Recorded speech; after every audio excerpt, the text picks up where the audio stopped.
जय गुरु जी संगत जी। संगत जी, गुरु जी की डिवाइन कॉल सत्संग प्लेटफॉर्म में आप सभी गुरु परिवार का हार्दिक स्वागत है।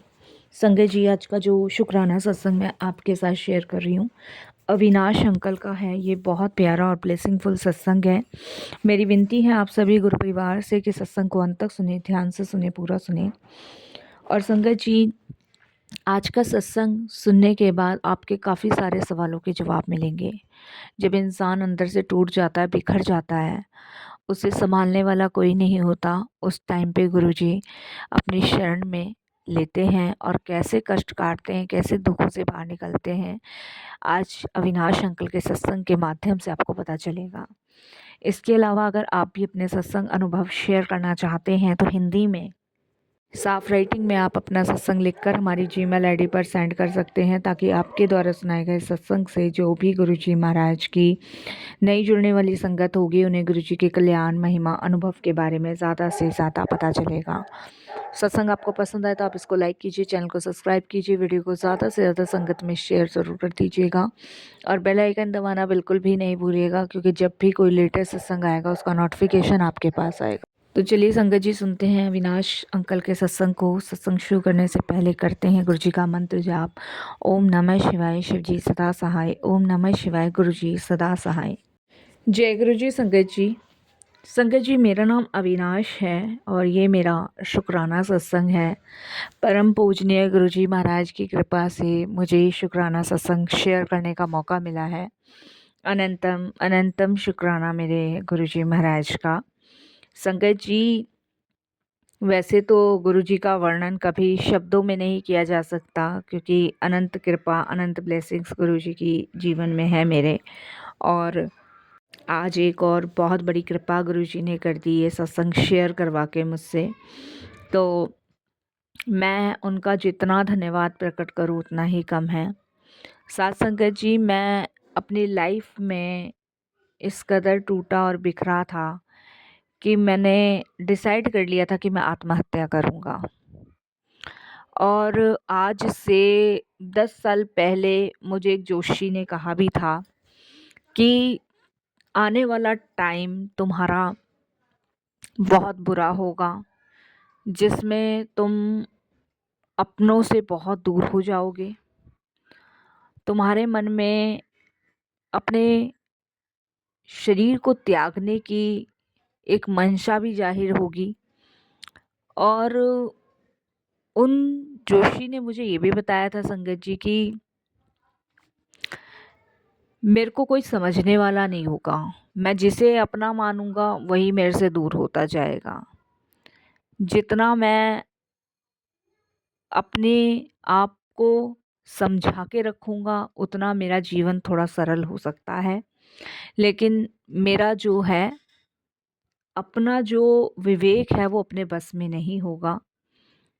और शनि और मंगल मेरे दोनों ही मुझे बर्बादी की तरफ लेके जाएंगे। ये मुझे आज से 10 साल पहले एक पंडित जी ने बखूबी कह दिया था। और उन्होंने ये बात भी कही थी कि अगर कुछ चमत्कार हो तो वो ये मत समझना कि तुम्हारे भाग्य ने तुम्हारा साथ दिया है, ये समझना कि वो भगवान की कृपा तुम पर हुई है। उसके बाद मैंने उनसे बहुत उपाय पूछे, लेकिन उन्होंने कुछ नहीं बताया। और वो फिर मुझे कभी मिले नहीं, दिखे नहीं। मैं उनकी बात सुन के बहुत परेशान हो गया था। और मेरे को परेशान देख के मेरे दोस्तों ने कहा था, यार तू कहाँ इन सब की बातों में आ रहा है, ऐसा कुछ नहीं होता, ये सब ऐसे ही डराते धमकाते हैं। ये बात मेरे फ्रेंडों ने मुझे कही। मैंने उस चीज़ को इग्नोर कर दिया फिर संगत जी। और आज से 10 साल पहले की बात है ये। लेकिन संगत जी, रियली ऐसे साधु संत मिलते हैं जो हकीकत बताते हैं, सच्चाई बताते हैं। संगत जी, उसके बाद मेरी शादी हो गई। शादी होने के बाद खुशियों में मगन हो गया, कभी ध्यान ही नहीं दिया इस बात पे। जिम्मेदारियाँ बड़ी, ट्विंस 2 बेटे हुए मुझे। बेटे होने के बाद लाइफ बहुत अच्छी चल रही थी, बहुत अच्छी चल रही थी। लेकिन जो उस जोशी बाबा ने मुझे बात कही थी, वो अब कहीं जाके सच हो रही थी। संगत जी, सबसे पहले जो प्रभाव पड़ा मेरी लाइफ में, वो मेरी वाइफ के बीच में पड़ा। ये एक ऐसा प्रभाव पड़ा बुरा कि मैं और मेरी वाइफ का रिश्ता टूटने की बिल्कुल कगार पे आ गया। ऐसा हमारे जीवन में क्या हो रहा था, हमें समझ ही नहीं आ रहा था। मेरी बुद्धि बिल्कुल भ्रष्ट हो चुकी थी। मैं बिल्कुल, ये समझ लो संगत जी, पागल जो है वो हो चुका था। बच्चों से कोई मोह ममता नहीं रही, काम धंधा मैं छोड़ के बैठ गया। मेरे घर में एक टाइम बहुत खुशहाली थी और 4 साल की शादी में मेरा सब कुछ तहस नहस हो गया। 4 साल की शादी में मेरी मदर को बहुत चिंता हो जाती थी मेरे को लेके, तो उन्होंने एक पंडित जी को दिखाया।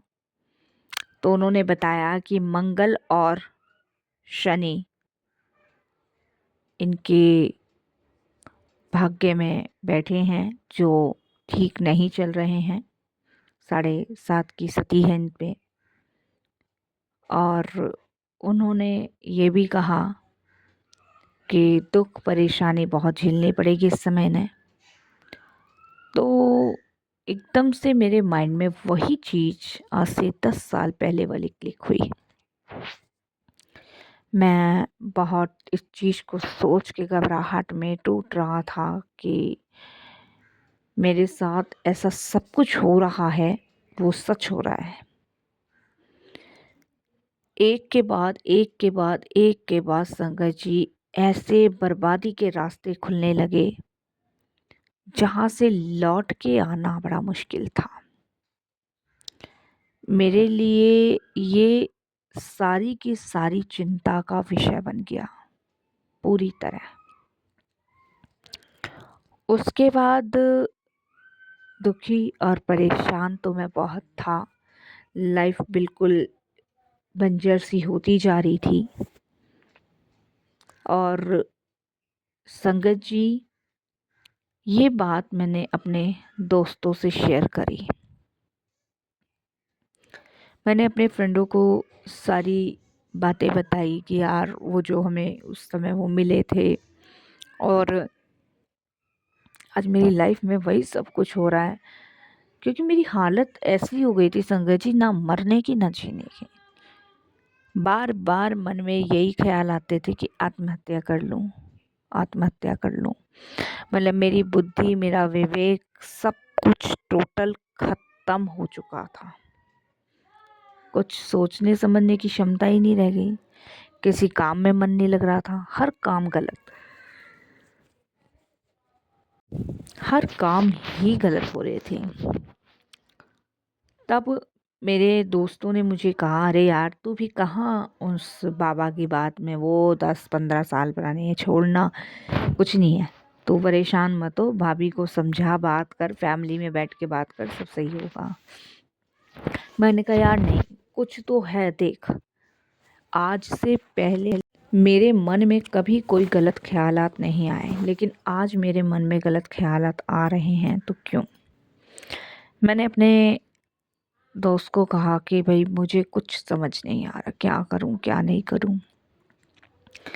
तब संगत जी, मेरे दोस्त है एक और, जिसने मुझे ये कहा कि तुझे अगर ऐसा डाउट हो रहा है कि वो जो भविष्यवाणी की गई थी वो सच है, तो देख, आज मैं तुझे ना एक ऐसा दरबार बताता हूँ जहाँ पे शुक्र, शनि, इतवार, सोम, मंगल कोई भी चीज़ मान्य नहीं रखती। और तेरी किस्मत में जो भी लिखा है ना वो बदल जाएगा। अगर तेरी किस्मत में बुरा लिखा है ना, तो तेरे किस्मत में अच्छा लिखना शुरू हो जाएगा। ये बात उसने मुझे कही। मैंने उससे पूछा कैसे, कहाँ जाना है, क्या करना है। उसने कहा यार मेरी मम्मी ना एक गुरुजी को मानती हैं और बहुत पावर है उनमें, और अभी वो फिज़िकल फॉर्म में तो नहीं है लेकिन उनके दरबार में ना किस्मत बदल जाती है। मैंने कहा तुझे कैसे पता? तो उसने कहा भाई मैं तो मानता हूँ गुरुजी को, तू देख ना मैं आज कितना सक्सेस हूँ, और एक बार तू जाके देख। तो उसने कहा कि मैं मम्मी से तेरी बात कराता हूँ। उसने अपनी मदर को फ़ोन किया, मेरी फ़ोन पे बात करवाई। मैंने आंटी को सारी बात बताई। तो आंटी कहती हैं कि बेटा देख, गुरुजी के दरबार जाएगा तो बड़ी श्रद्धा भाव से जाना, आँख बंद करते हुए जाना, विश्वास के साथ जाएगा तभी परिणाम अच्छा निकलेगा। मैंने उनकी बात मानी, सुनी, और मैं नेक्स्ट डे उनसे एड्रेस लेके गुरुजी के दरबार पहुंच गया। संगत जी, जब मैं गुरुजी के दरबार पहुंचा और मैंने जब अंदर एंटर किया तो मेरा शरीर ना पूरा ठंडा पड़ गया, पूरा ठंडा, इतना ठंडा कि मैं आपको बता नहीं सकता। कि मैं ये सोच रहा कि पंखा कूलर कहाँ चल रहे हैं जो इतनी ठंड हो रही है। मैं अंदर जा गया, मैंने गुरुजी का स्वरूप देखा, माथा टेका। उसके थोड़ी देर बाद मेरे शरीर में से पसीना निकलना शुरू हो गया। ये क्या हो रहा था मुझे नहीं पता। लंगर मिला, किया, और लंगर करके जब तक उस मंदिर के अंदर था मेरी बॉडी के साथ कुछ एक्टिविटियां हो रही थी, मुझे नहीं पता। जब उस मंदिर से बाहर निकला तब शरीर भी मन भी दोनों हल्का हो गया, बिल्कुल हल्का।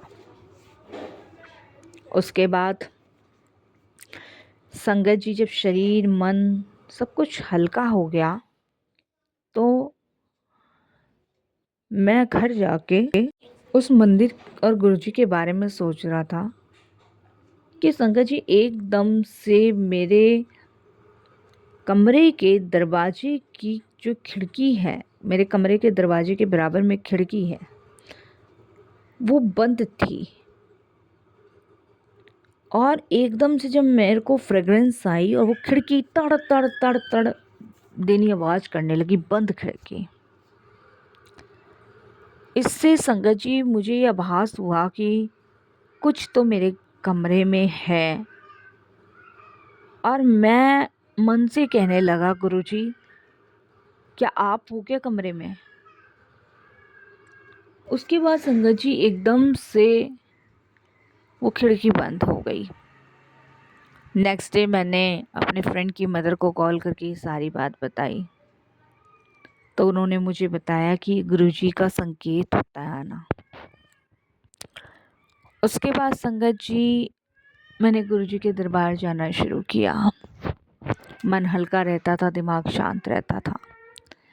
एक दिन गुरुजी का मैसेज मेरे पास आया कि आज मैं तेरे सारे कष्ट ख़त्म कर दूंगा, बहुत तू दुखी हो लिया।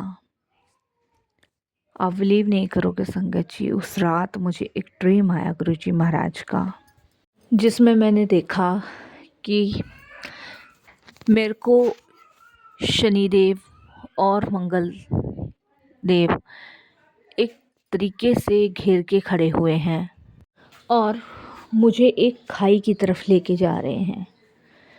इतने में गुरुजी महाराज आते हैं और एक तेज प्रकाश अपने हाथ से निकालते हैं और शनि देव और मंगल देव को वापस से उनके स्थानों पर भेज देते हैं। संगत जी, ये मेरे लिए बड़ा अचंभा वाला ड्रीम था। इस ड्रीम के बाद संगत जी सच में मेरी लाइफ में चीज़ें चेंजेस होने लगी। शनि और मंगल का जो प्रभाव मुझ पे ज़्यादा था उसका असर कम होने लगा। मैं गुरुजी के दरबार जाने लगा, लंगर करने लगा, माथा टेकने लगा, मंत्र जाप करने लगा। धीरे धीरे संगत जी मेरा दिमाग स्थिर हुआ, घर में कलेश बंद हुई, लड़ाई बंद हुई, जो झगड़े चल रहे थे वो थोड़े से कम हुए, अपने काम पर ध्यान देना शुरू किया। मन में जो बुरे विचार आ रहे थे वो थोड़े कम हुए। इसके अलावा संगत जी ऐसा फील हुआ जैसे मानो जीवन में जो भी चीज़ें बिखर रही थी वो समेट दी गुरुजी ने। अगर गुरुजी ना आते तो संगत जी मेरी शादी, मेरा परिवार सब कुछ ख़त्म सा ही समझो। मेरे मन में बार बार आत्महत्या करने के विचार आते थे और गुरुजी के काफ़ी बार मैसेज भी आते थे कि तुझे मैं कुछ होने नहीं दूंगा, तेरे मन में जो बुरे विचार आ रहे हैं उसका सर्वनाश मैं कर दूंगा। शुक्र, शनिचर, एतवार, मंगल कोई मान्य नहीं रखते जब तुम मेरी शरण में आ जाते हो तो। वाक़ई में संगत जी गुरुजी की शरण में आने के बाद ही मेरा उद्धार हुआ है, वरना मुझे नहीं पता मेरा क्या होता। मैं निरंतर सिर्फ गुरुजी का शुक्राना करता हूँ। अपने बच्चों को, अपनी पत्नी को, अपने पूरे परिवार को गुरुजी के दरबार माथा टिकवा के लाया, उनकी शरण में लेके गया और आज सभी गुरुजी का शुक्राना करते हैं कि परिवार को टूटने बिखरने से गुरुजी ने बचा लिया, नहीं पता नहीं क्या होता। शुक्राना गुरुजी, आपका बेइंतहा शुक्राना। ऐसा बुरा वक्त और ऐसा बुरा दौर किसी के जीवन में ना आए गुरुजी, किसी के भी जीवन में। सबको अपनी कृपा में बस जोड़े रखना, बनाए रखना, सब पे अपनी छत्र छाया रखना। ओम नमः शिवाय, शिव जी सदा सहाय। ओम नमः शिवाय, गुरु जी सदा सहाय। जय जय गुरु जी, धन धन गुरु जी, वाह वाह गुरु जी, शुक्राना गुरु जी।